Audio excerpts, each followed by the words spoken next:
The movie starts with Johnny, a successful and incredibly charming businessman, going for a morning run. Although he looks like a sophisticated person, he is actually a womanizer. He pretends to be different people to date women, usually younger than him. Later that day, at the country club, his friend Fabio tells everyone how Johnny used 3 fake identities all in 1 week just to meet women. To tease him back, Johnny says maybe his wife wants to date him too. Later, he grabs lunch with his friend Dario, who is also his doctor. Dario asks if all the chasing after women with fake identities is tiring. He suggests his friend to settle down with one mature woman, reminding him he's almost 50. Just then, a call interrupts their chat. Gianni mentions it's about his mom. Dario is delighted, hoping they have reconciled. However, his friend bluntly reveals that his mother has passed away. After the lunch is over, Gianni rushes to the graveyard, but gets lost in a Filipino procession, mistaking it for his mom's. He throws out a quick, fake apology to the family before finding the right spot. At the funeral, his twin brother gives a heartfelt goodbye, but Gianni skips his own speech. While explaining his late arrival for the ceremony, he uses sweeping gestures to refer to Filipino people who usually work as maids. This reveals that he's also a bit of a racist. After the funeral comes to an end, Gianni's brother gives him the keys to their mom's house.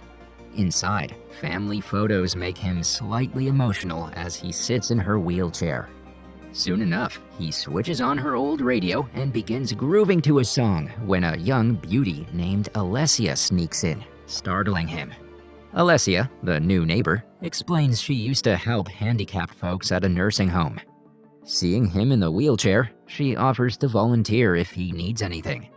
Gianni, who is a ferocious player, immediately starts faking being disabled.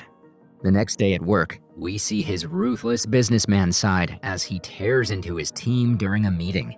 He reminds them that his sneaker company, High Speed, sells a lifestyle, not just shoes. The new intern Julia proposes diversifying marketing with Paralympic athletes to connect with disabled customers. In response, Johnny scoffs and says his clients are Instagram influencers, not disabled people who barely use one pair of shoes their whole life. Trying to set an example, he then fires Julia on the spot. With the meeting done, Johnny gets a bag of old clothes from his assistant Luciana and rushes back to his late mother's home. Using his fake handicap, he guilt-trips Alessia into accepting an offer for coffee in his kitchen. While talking to her over coffee, Johnny learns she's more into single, fun life than serious relationships. Slowly, he begins to realize she's into outgoing, healthy, and wealthy guys, and his whole middle-class handicapped act seems to backfire. Just as Alessia leaves after coffee, Johnny sees his chance slipping away. He calls out and reveals himself as the owner of High Speed, with 148 stores across Europe and a huge villa. Slightly taken aback, Alessia instantly changes her tune and invites him to her country house for lunch next Sunday. On Sunday, he arrives at the address, but decides to park far away. Seeing the clouds gather, he puts on a raincoat and wheels himself to the house with great difficulty. Inside, he meets Alessia's family, her grandmother, who is on oxygen support, her brother, and parents. Then Alessia's sister, Chiara, arrives in a car. He's excited by her beauty, but then sees she uses a wheelchair too. Finally, he understands why Alessia invited him, to set him up with her disabled sister and not herself. After lunch, he and Chiara chat outside. She tells him that she loves playing sports and is a professional violin player. Uninterested but trying to be civil, he simply nods without adding anything from his side. When Gianni gets back to Rome, he tells his friends about Chiara. His doctor friend Dario asks about her personality, while others ask if she's hot. He admits she's beautiful, but he's not into disabled girls. As the conversation goes on, his friend Fabio challenges him to sleep with her, and Gianni accepts it with a smug grin.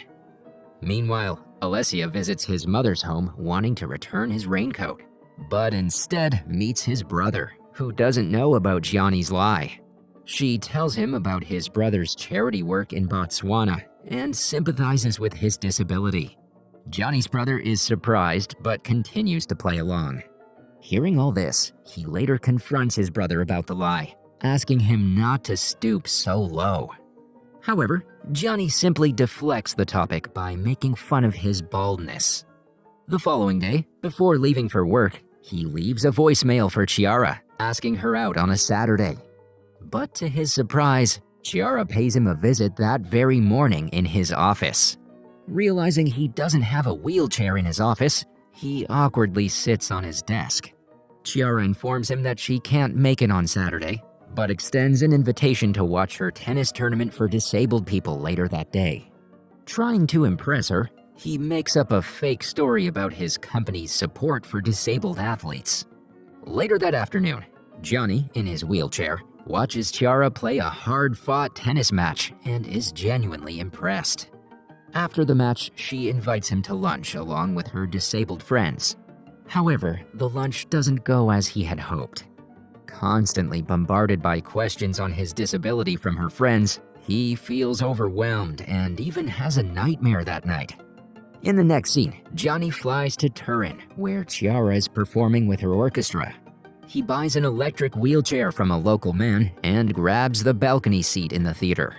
For the first time in his life, he is genuinely moved by classical music.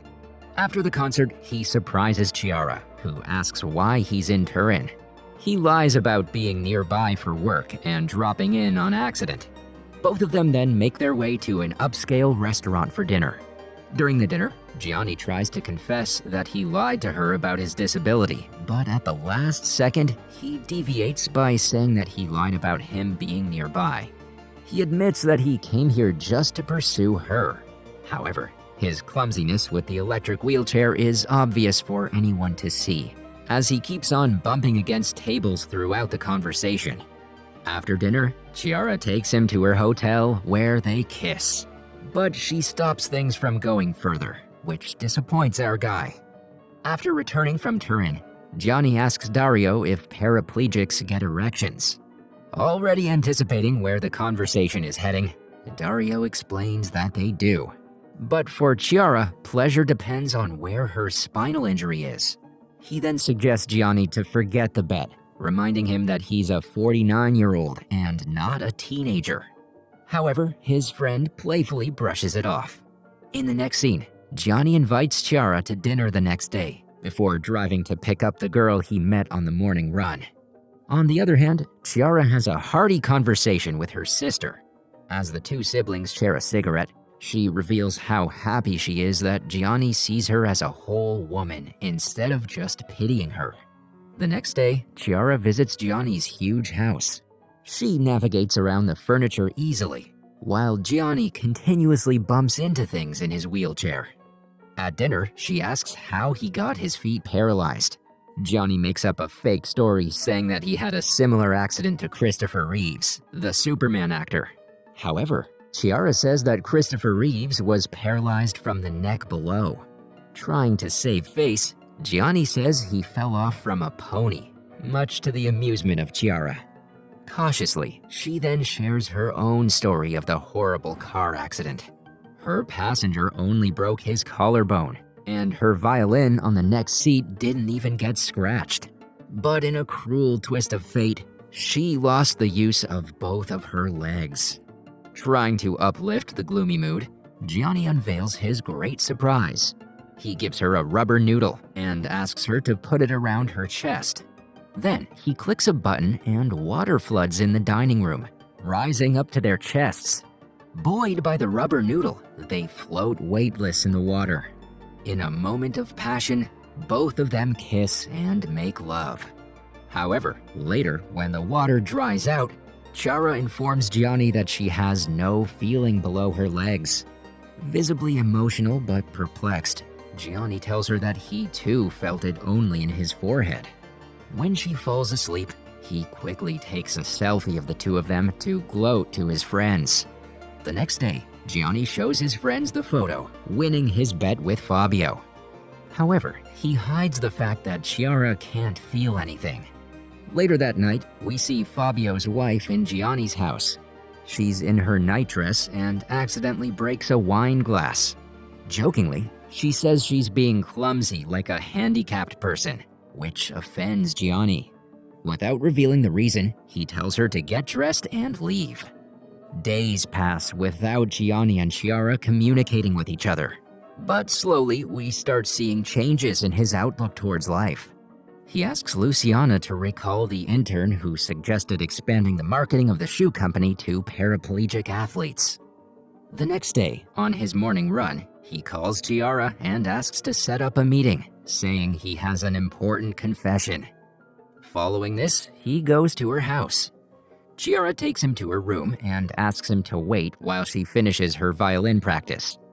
For the first time since they met, he sees photos of her when she could still use both her legs. Burdened by the lie, he stands to confess, but sits down before she turns around. Noticing Gianni less jittery than usual, Chiara says he's getting better at using his wheelchair. They kiss, and she asks him about his confession. However, he doesn't have the courage to do it, so he quickly changes the topic. They then share a nervous laughter as she remembers her ex-boyfriend dumping her after her accident. With a heavy heart, Chiara confesses that lies and deception hurt her more than her injuries. Hearing this, Gianni becomes scared, so he decides to keep his secret to himself for now. Chiara then asks him to introduce her to his friends. As a result, he forces Dario and Luciana to come to dinner along with them. On the way, Dario suggests he might be in love and urges him to confess and put an end to this sham. Furthermore, he threatens that if Gianni doesn't confess, either he or Luciana will. Later, during dinner, Dario urges his friend to reveal the truth. Seeing him hesitate, he decides to do it himself, when suddenly, Gianni spills soup on his suit and asks him to come to the bathroom. Inside the bathroom, Dario tells Gianni he must confess because this lie has gone too far now. But their conversation is interrupted by a restaurant employee. Hurriedly, Gianni pretends to use the toilet to hide the fact that he can walk. The entire night he pretends to be paralyzed, and the truth is once again hidden. Gianni's brother visits Alessia with flowers and exposes his lies to her. Angered by the deception, she marches on to Gianni and slaps him. She then gives him a 2-day ultimatum to tell Chiara the complete truth. Later, our hero visits with his estranged father, who also turns out to be a womanizer. However, during a heartfelt conversation with his son, he clearly expresses his regrets about being a bad husband. He then urges Gianni not to make the same mistakes and confess the truth. However, the latter fears losing her if the truth is exposed. It is evident that he has fallen in love with her.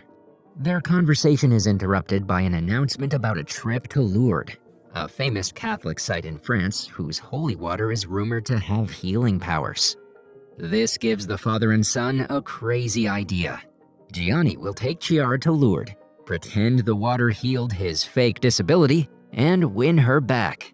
On the other hand, Alessia gently tells her sister that Gianni might not be the best fit for her.